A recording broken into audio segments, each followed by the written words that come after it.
Extra practice.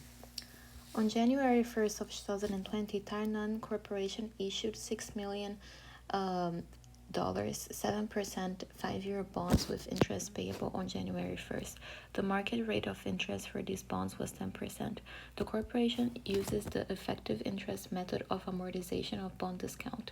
Tainan Corporation's financial reporting date is on December 31st. Required 1. Calculate the bond's issuance price on January 1st of 2020. Well, in this case over here, we just have the face value, right? But we have all of the other informations that we need. So we can actually calculate the issuance price. Over here, I'm going to gather all of the information that we have first. We have the face value, which is 6 million.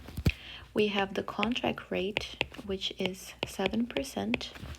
We have the number of periods, which is 5 years, right? And we have the market rate of 10%. Since they just pay interest once per year, we can just go ahead and use these numbers. But for example, if they were to pay the interest annually, which means twice per year, we would have to divide this by 2 and divide this by 2 and multiply this by 2, because we would have more payments in 5 years, right? We would have 10 payments since we have 2 payments per year, like that. But in this case, we don't have to do that. Okay, so there are 2 formulas that you will need to know. The first one is the periodic interest formula, because you're going to need that. This is just the face value times the contract rate.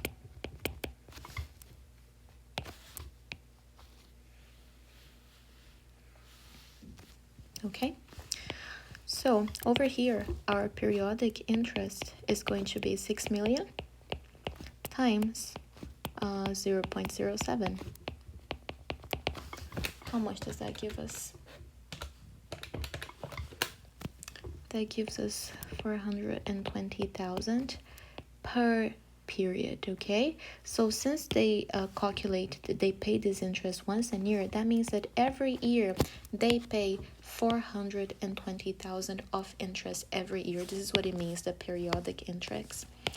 Now the next formula that you need is the issuance price formula. And this is when you cannot calculate by hand, you actually have to use the table. Well, over here you're going to have the periodic interest that we just calculated times big P of N and Y plus face value. Sorry, I forgot that I cannot write like this. Face value times small p of N and Y. Okay, so the periodic interest, we know this this x over here is just multiplied. Okay, this N over here, that is the number of periods that we have, right? In this case we have 5 periods. And this Y over here, that is the market rate. Okay, so we actually have everything. So our issuance price, don't write like this, okay? I'm just writing for the sake of time, but don't write like this. It's our periodic interest of 520,000 times big P of 5 years and our market interest rate, that is 10%, right? So 10 plus the face value, the original face value of 6 million times small p of 5 and 10, right? Now you would need the sheet that was provided in class for you to take a look. Big P is the annuity side, okay? So you would look for over here, this 5 would be on the left, so under number of payments, and this 10 would be on the right, like the one that is horizontal. So if you take a look, you would actually get, you would get 3.79 0.08 plus 6 million times small p is the one that says the present value of a dollar due in periods. And that gives us 0.6209. Okay. So for the first part,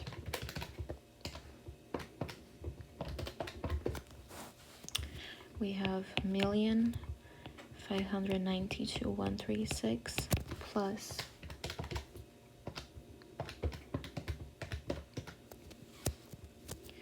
3,725,400, and that gives us a total issuance price of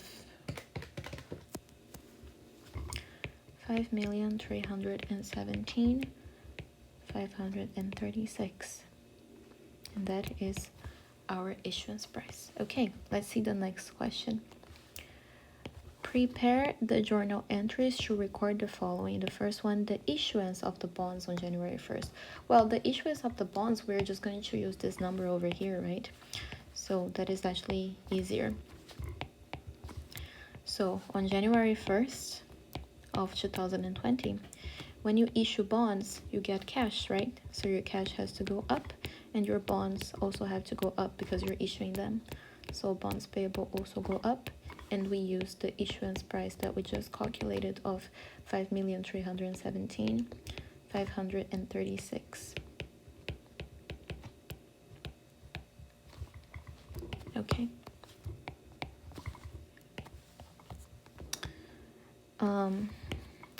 Journal entries of the accrual of interest and the discount amortization on December 31st of 2020.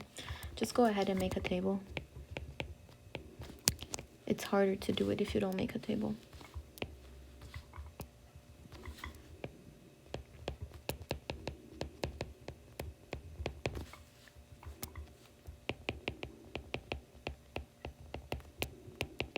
And they already said that they want to know the discount amortization, right? Which means that this is a discount bond. But even if they actually didn't told us, we would still be able to know, because the issuance price is lower, it's smaller than the face value. That's how you know.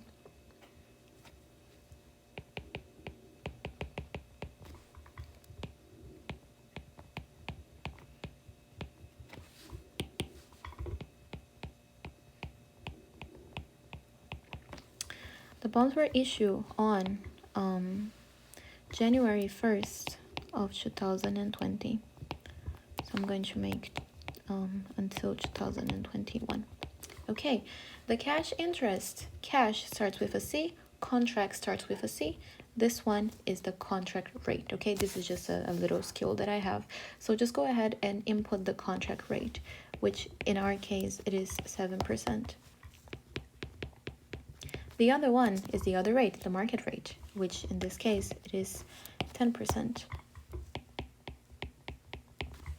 Okay, so the beginning book value of the bonds payable on January 1st of 2020, that's when the bonds were issued, right? So over here, we're just going to have the issuance price, because at that point, no interest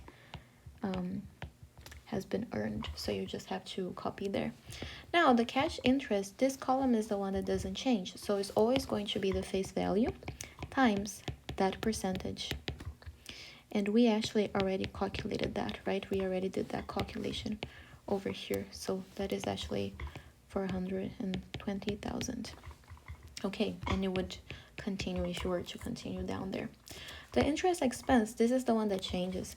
So you always have the beginning, the previous book value times the rate. And here we can just do this, right? Yeah, I'm going to approximate it to 4. Okay, now the discount amortization or premium amortization, this number can never be negative. So just go ahead and subtract the smallest number from the biggest number.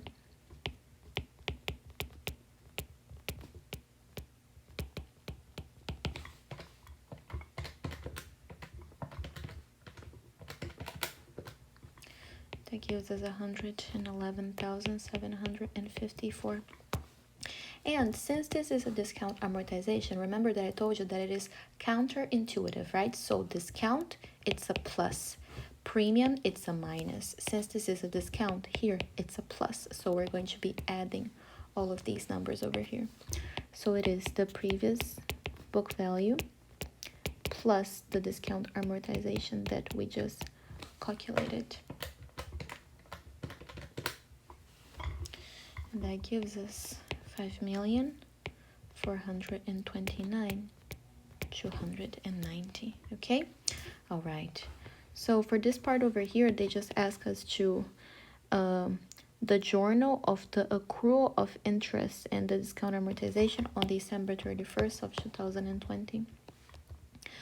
Well, on January 1st of 2021, that is when you pay the interest of the previous year of 2020, right? So the number that we actually have to include is this one over here. So in order for us to journalize that accrual of interest, we would have interest payable,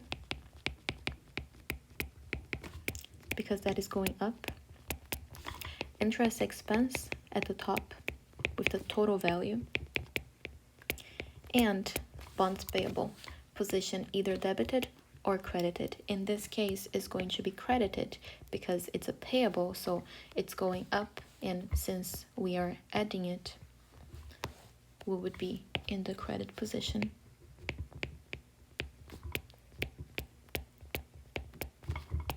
Okay, the interest payable is the one that doesn't change. It's a periodic one, right? The bonds payable, it is the amount that we just calculated over here.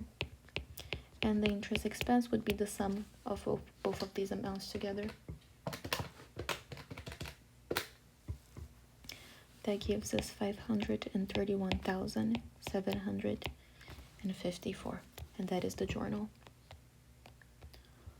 Okay. Now we are at number 3, the payment of interest on January 1st of 2021. Well, when you pay interest, that is just the regular interest that you would be paying, the interest payable that you would be paying. So actually, we don't need to include any other number. We can just journalize the regular interest that you would be paying every year. So interest payable has to go down, right? Because before I had this amount that had to be paid, but now I'm paying it, so I have to reduce the amount that I have to pay in the future. And cash also goes down, and that is just the amount of 420,000. Okay. Next.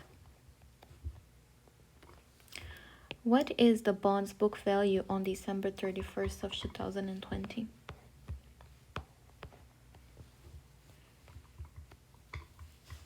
It is this one, right? December 31st of 2020. Remember that on January 1st of 2021, that's when we paid the interest for the previous year of 2020. So over here, this would be the amount that would be the book value. So we're just going to write 5,429,290. 5. Let's see what we have. What is the total borrowing cost of this bond? Okay, so for this one, you're gonna need 2 formulas. The first one is that you need to know what is the extra borrowing cost. That is equal to the face value minus the issuance price.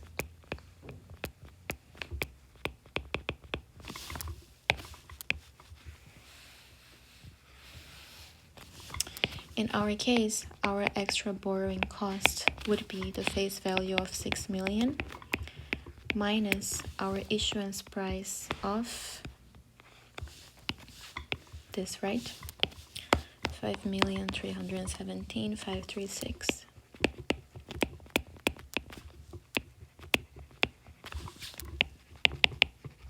Our extra borrowing cost is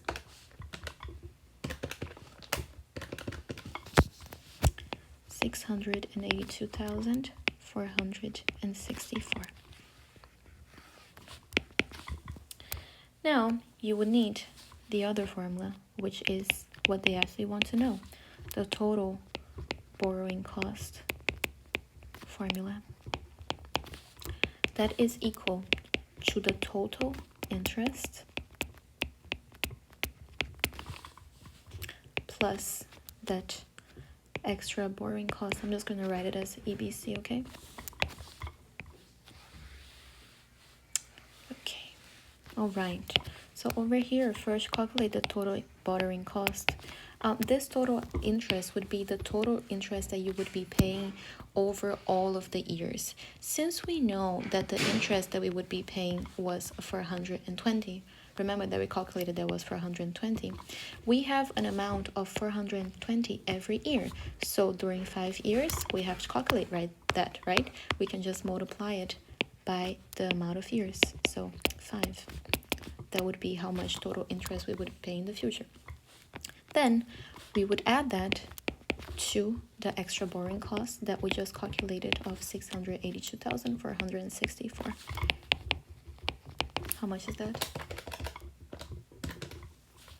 The first part is 2,100,000 plus 682,464, and that would give us this total borrowing cost of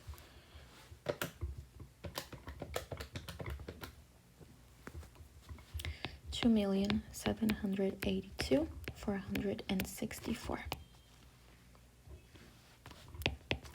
All right, just something else that I wanted to tell you. This is a bond discount, right? So over here, we don't have any problems. This is a plus, this is a plus. We don't have any problems calculating this. But what if it was a bond premium? If it was a bond premium, let's say that the situation was the opposite. Let's say that the issuance price was 6 million. In our case, it isn't, right? But let's say that it was the opposite. The issuance price was 6 million and the face value was 5,317,636. Let's invert the numbers. That would mean that we are dealing with a bond premium, correct? Because the issuance price is bigger than the face value. What will we do? Well, for the extra borrowing cost, we would have a negative number, correct? Because remember that I just wrote that the extra borrowing cost is the face value minus the issuance price. Well, the face value minus the issuance price would give us the same amount as before, but negative, right? So here we had 682,464. We would have negative 682,464. So what would happen? When we were to calculate the total borrowing cost, we would have the total interest, which would be the same, right? Plus, that plus is from the formula, and the number, which has a minus 682,464. So what would happen is that here we would have a minus, right?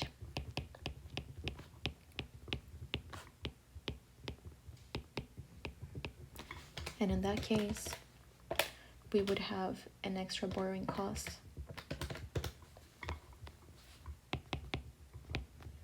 a total borrowing cost of 1,417,536.